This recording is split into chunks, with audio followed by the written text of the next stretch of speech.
28 février, Nombre, chapitre 14, chapitre 15, Psaume 90. Toute l'assemblée éleva la voix et poussa des cris, et le peuple pleura pendant la nuit. Tous les enfants d'Israël murmurèrent contre Moïse et Aaron, et toute l'assemblée leur dit: Que ne sommes-nous morts dans le pays d'Égypte, ou que ne sommes-nous morts dans ce désert? Pourquoi l'Éternel nous fait-il aller dans ce pays où nous tomberons par l'épée, où nos femmes et nos petits-enfants deviendront une proie? Ne vaut-il pas mieux pour nous retourner en Égypte? Et ils se dirent l'un à l'autre: Nommons un chef et retournons en Égypte. Moïse et Aaron tombèrent sur leur visage en présence de toute l'assemblée réunie des enfants d'Israël. Et parmi ceux qui avaient exploré le pays, Josué, fils de Nun, et Caleb, fils de Jephunnée, déchirèrent leurs vêtements et parlèrent ainsi à toute l'assemblée des enfants d'Israël: Le pays que nous avons parcouru pour l'explorer est un pays très bon, excellent. Si l'Éternel nous est favorable, il nous mènera dans ce pays et nous le donnera. C'est un pays où coule le lait et le miel. Seulement, ne soyez point rebelles contre l'Éternel et ne craignez point les gens de ce pays, car ils nous serviront de pâture. Ils n'ont plus d'ombrage pour les couvrir. L'Éternel est avec nous, ne les craignez point.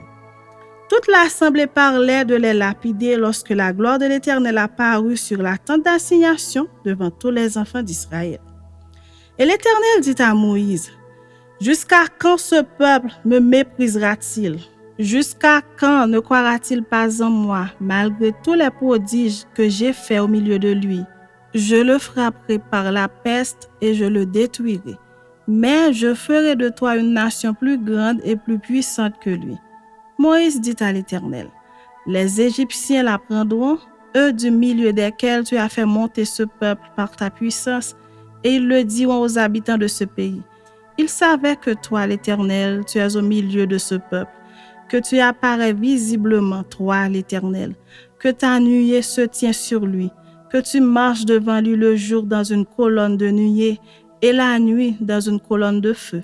Si tu fais mourir ce peuple comme un seul homme, les nations qui ont entendu parler de toi diront: L'Éternel n'avait pas le pouvoir de mener ce peuple dans le pays qu'il avait juré de lui donner. C'est pour cela qu'il l'a égorgé dans le désert. Maintenant que la puissance du Seigneur se montre dans sa grandeur, comme tu l'as déclaré en disant: L'Éternel est lent à la colère et riche en bonté. Il pardonne l'iniquité et la rébellion, mais il ne tient point le coupable pour innocent, et il punit l'iniquité des pères sur les enfants jusqu'à la 3e et la 4e génération. Pardonne l'iniquité de ce peuple selon la grandeur de ta miséricorde, comme tu as pardonné à ce peuple depuis l'Égypte jusqu'ici. Et l'Éternel dit: Je pardonne comme tu l'as demandé, mais je suis vivant, et la gloire de l'Éternel remplira toute la terre.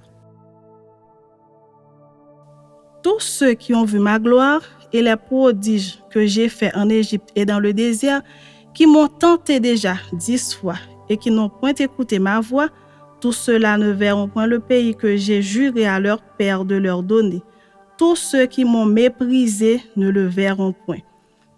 Et parce que mon serviteur Caleb a été animé d'un autre esprit et qu'il a pleinement suivi ma voie, je le ferai entrer dans le pays où il est allé et ses descendants le posséderont. Les Amalékites et les Cananéens habitent la vallée. Demain, tournez-vous et partez pour le désert dans la direction de la mer Rouge. L'Éternel parla à Moïse et à Aaron et dit: Jusqu'à quand laisserai-je cette méchante assemblée murmurer contre moi? J'ai entendu les murmures des enfants d'Israël qui murmuraient contre moi.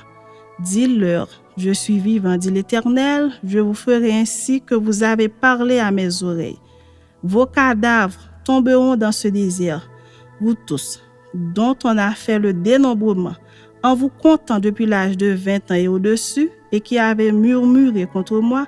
Vous n'entrerez point dans le pays que j'avais juré de vous faire habiter, excepté Caleb, fils de Jephunnée, et Josué, fils de Nun. Et vos petits-enfants, dont vous avez dit: Ils deviendront une proie, je les y ferai entrer, et ils connaîtront le pays que vous avez dédaigné. Vos cadavres à vous tomberont dans le désert, et vos enfants paîtront 40 années dans le désert et porteront la peine de vos infidélités jusqu'à ce que vos cadavres soient tous tombés dans le désert. De même que vous avez mis 40 jours à explorer le pays, vous porterez la peine de vos iniquités 40 années, une année pour chaque jour, et vous saurez ce que c'est que d'être privé de ma présence. Moi, l'Éternel, j'ai parlé. Et c'est ainsi que je traiterai cette méchante assemblée qui s'est réunie contre moi. Ils seront consumés dans ce désert et ils y mourront. Les hommes que Moïse avait envoyés pour explorer le pays et qui, à leur retour, avaient fait murmurer contre lui toute l'assemblée en décriant le pays, ces hommes qui avaient décrié le pays moururent frappés d'une plaie devant l'Éternel. Josué, fils de Nun, et Caleb, fils de Jephunnée, restèrent seuls vivants parmi ces hommes qui étaient allés pour explorer le pays.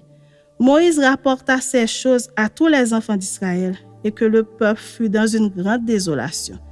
Ils se levèrent de bon matin et montèrent au sommet de la montagne en disant : « Nous voici, nous monterons au milieu dont a parlé l'Éternel, car nous avons péché. » Moïse dit : « Pourquoi transgressez-vous l'ordre de l'Éternel ?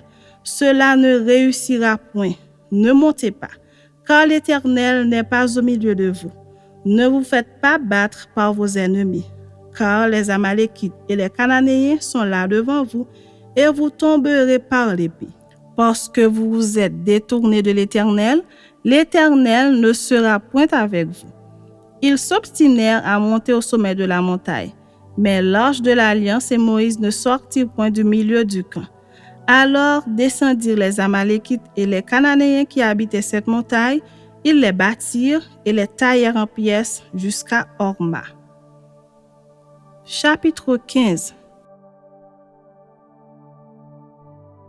L'Éternel parla à Moïse et dit : « Parle aux enfants d'Israël et dis-leur : quand vous serez entrés dans le pays que je vous donne pour y établir vos demeures, et que vous offrirez à l'Éternel un sacrifice consumé par le feu, soit un holocauste, soit un sacrifice en accomplissement d'un vœu ou en offrande volontaire, pour produire avec votre gros ou votre menu bétail une agréable odeur à l'Éternel, celui qui fera son offrande à l'Éternel présentera en offrande 1/10 de fleur de farine pétrie dans un quart de hin d'huile.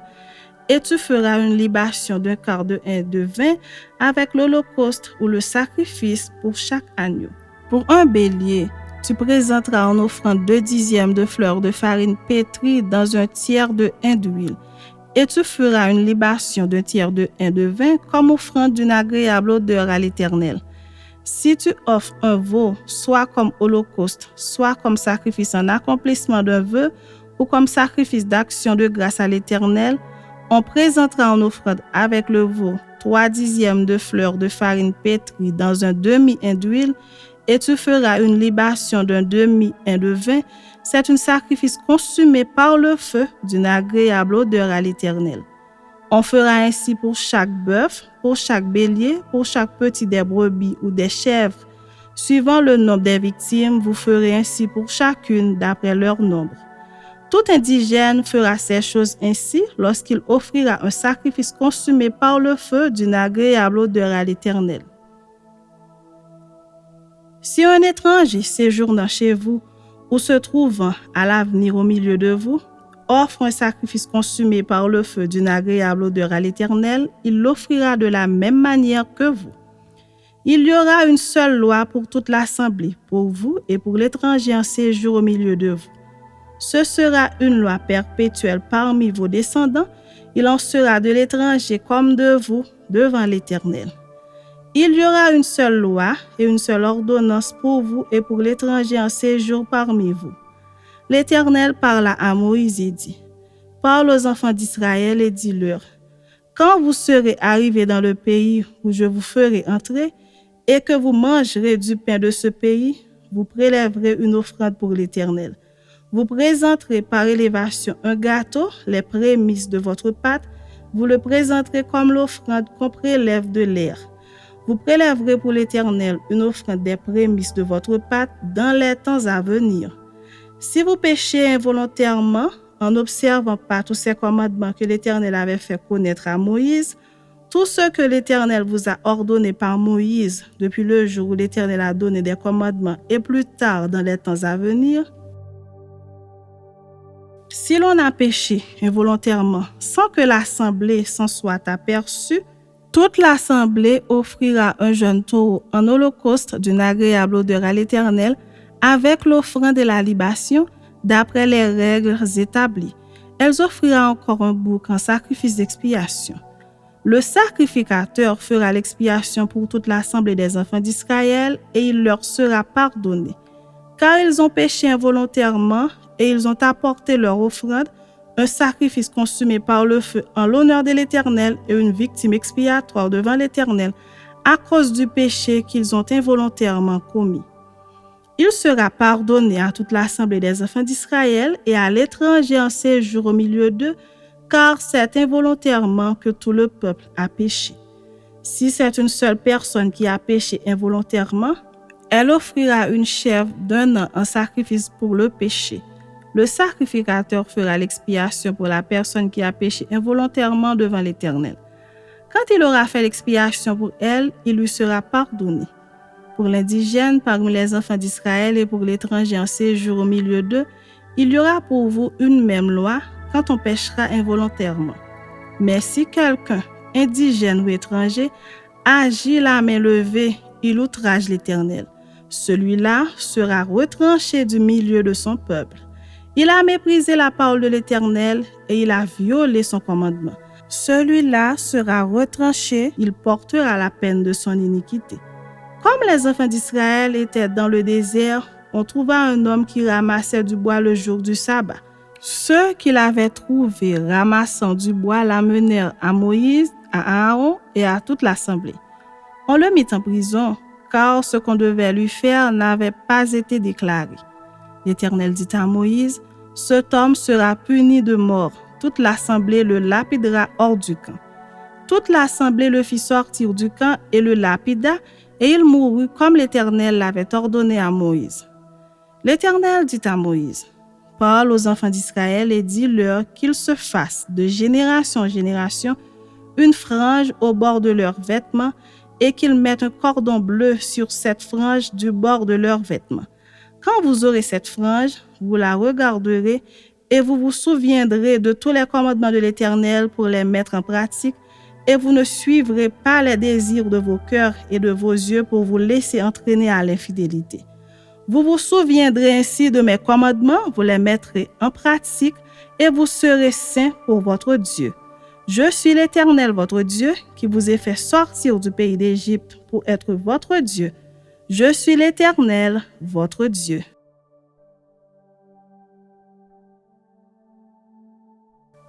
Celui qui demeure sous l'abri du Très-Haut repose à l'ombre du Tout-Puissant. Je dis à l'Éternel, mon refuge et ma forteresse, mon Dieu en qui je me confie. Car c'est lui qui te délivre du filet de l'oiseleur, de la peste et de ses ravages. Il te couvrira de ses plumes et tu trouveras un refuge sous ses ailes.